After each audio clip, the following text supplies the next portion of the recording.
what is the shape of this earth? So he will tell you that previously the human beings thought that the earth on which we live is flat. It was in 1579 when Sir Francis Drake, he sailed around the earth, that he proved that the earth was spherical. What you came to know in 1579 is already mentioned in the Quran 1400 years ago in Surah Naziyat, chapter number 79, verse number 30, where it's mentioned, وَالْأَرْضَ بَعْدَ ذَلِكَ دَحَاهَا. And thereafter, we have made the earth egg-shaped. The Arabic word dahaha, one of its meaning is an expanse, and the earth is an expanse. The other meaning is derived from the Arabic word duya, which means an egg. And we know that the earth on which we live is not completely round like a ball. It is flattened from the pole and bulging from the center. It is geospherical in shape. And the Arabic word dahaha does not refer to a normal egg. It specifically refers to the egg of an ostrich. And if we analyze the shape of the egg of an ostrich, it too is geospherical in shape. Who could have mentioned 1400 years ago that the shape of the earth is geospherical? The atheist may say, maybe your Prophet Muhammad, peace be upon him, he was an intelligent person. Don't argue. Continue.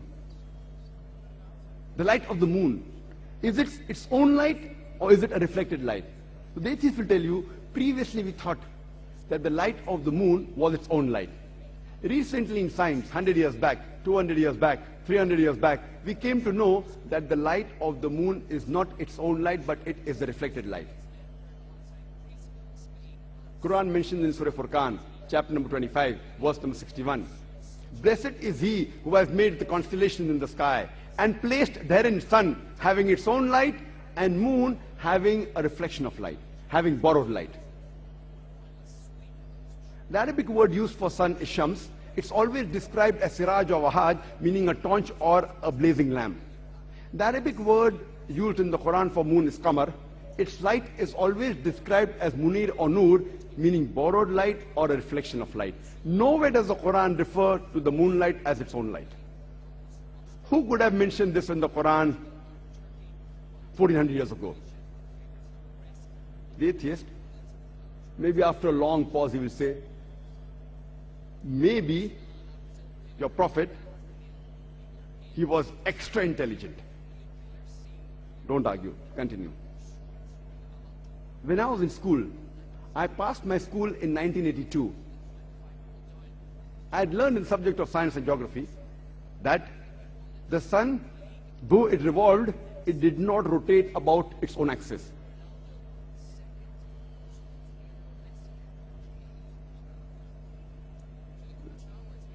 Yes, yes, ask, is this mentioned in the Quran? I will tell him, no, this is what I learned in school. More than 25 years back, this is what I learned in school. But when I read the verse of the Quran in Surah Anbiya, chapter number 21, verse number 33, it says, Huwa allazi khalaqa al-layla wan-nahara. It's Allah who has created the night and the day. Wash-shamsa wal-qamar, the sun and the moon. Kullun fi falaki yasbahun, each one traveling in orbit with its own motion. The Arabic word yasbahun describes the motion of a moving body, indicating that the sun, besides revolving, it is also rotating about its own axis. And today science tells us that the sun takes approximately 25 days to complete one rotation. Who could have mentioned this in the Quran 1400 years ago, which science has discovered recently, just a couple of decades earlier? When I was in school, I didn't know about this. Now, all the textbooks, they say very clearly that the sun, besides revolving, even rotates about its own axis. Who could have mentioned this in the Quran? And most probably, the atheist, he'll be silent. Don't wait for the reply, continue. Today science tells us that our universe is expanding, which we discovered recently, a couple of 100 years back. Quran mentions in Surah Dariyat, chapter number 51, verse number 47, that we have created the expanding universe, the vastness of space. The Arabic musiona, the Arabic word musiona, it means the expanding universe, the vastness of space. There may be many critics of Islam who will say it is nothing great that the Quran speaks about astronomy, since the Arabs were advanced in the field of astronomy. And I do agree with them that the Arabs were advanced in the field of astronomy. But I'd like to remind them, it was centuries after the Quran was revealed that the Arabs became advanced in the field of astronomy. So it's from the Quran that the Arabs learned about astronomy and not the vice versa. In the field of hydrology, when we asked the atheist that when did we come to know about the water cycle? So he will tell you that Sir Bernard Palissy in 1580 was the first person who described the present water cycle. How does the water evaporate from the ocean? It forms into clouds, moves into the interior, it falls on as rain, and the water cycle is replenished.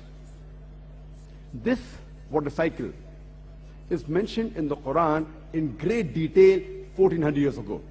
The Quran mentions too that the water evaporates from the ocean, forms into clouds, the clouds join, then move into the interior, then the water falls down, and the water table is replenished. The Quran speaks about hydrology and the water cycle in great detail in several verses. In Surah Az-Zumar, chapter 39, verse number 21. In Surah Rum, chapter number 30, verse number 24. In Surah Mu'minun, chapter number 23, verse number 18. In Surah Hijr, chapter number 15, verse number 22. In Surah Nur, chapter number 24, verse number 43. In Surah Rum, chapter number 30, verse number 48. In Surah Araf, chapter number 7, verse 57. In Surah Ra'd, chapter number 13, verse number 17. In Surah Furqan, chapter number 25, verse number 40 and 49. In Surah Fatir, chapter number 35, verse number 9. In Surah Yasin, chapter number 36, verse number 34. In Surah Ghafir, chapter number 40. As well as Surah Jashiya, chapter number 45, verse number 5. In Surah Qaf, chapter number 50, verse number 9 and 10. In Surah Waqia, chapter 56, verse number 68 to 70. In Surah Mulk, chapter 67, verse number 30. In Surah Tariq, chapter 86, verse number 11. You can quote, only keep on quoting the references. The Quran speaks about the water cycle in great detail. Who could have mentioned this in the Quran 14 years ago? Don't wait for the answer, continue. The Quran, it speaks about geology, that the mountains have got pegs which give stability to the earth. It's mentioned in Surah Naba, chapter number 78, verse number 6 and 7. In the field of oceanology, we knew there were two types of water, salt and sweet, but the Quran goes ahead and says in Surah Taha, chapter number 20, verse number 53, it is He who has let free two bodies of flowing water, one sweet and palatable, the other, it is salty and bitter. Though they meet, they do not mix. There is a barrier which is forbidden to be trespassed. And today, we know that this barzakh, what the Quran speaks about, today, those people who are expert in the subject of oceanology, they say this is called as an unseen barrier. The Quran, it speaks about biology. In Surah Anbiya, chapter 21, verse number 30, وَجَعَلْنَا مِنَ الْمَاءِ كُلَّ شَيْءٍ hai. We have created every living thing from water. Who could have believed in the deserts of Arabia 1400 years ago, where there is scarcity of water, that every living creature is made of water? But today, science has testified that. In the field of botany, the Quran says in Surah Taha, chapter 20, verse 53, that we have created the plants in pairs, male and female. Previously, we did not know that even the plants are created male and female. Quran says in Surah Ra'd, chapter number 13, verse number 3, that we have created every kind of fruit in pairs. In the field of geology, the Quran says in Surah Anam, chapter number 6, verse number 38, that the birds and the animals live in community like the human beings, which we came to know recently.